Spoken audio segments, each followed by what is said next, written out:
كيف امورك؟ الحمد لله. كم ختمة ختمت الى الان من بداية رمضان؟ الى الان من بداية رمضان 16 ختمة الصراحة. 16 ختمة؟ 16 ختمة.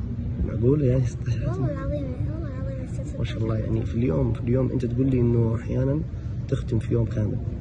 هل قد قرأت مثلا القرآن كامل في يوم كامل؟ ايوه. انا حتى قبل رمضان متعود مرة كثير اقرا. من قبل رمضان تقرأ زي كذا؟ قبل رمضان اقرا كثير.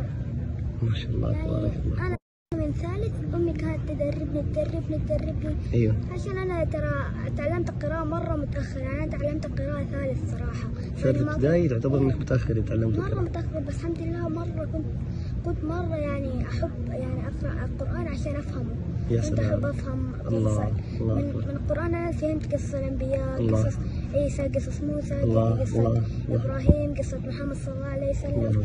الله. أفهم قصص كثيرة. الله يفتح عليك ويوفقك. الله يفتح عليك ويوفقك. الله يفتح عليك وينور عليك دربك ويجعل القرآن نور قلبك يا رب، ويجعلك إمام يشوفك.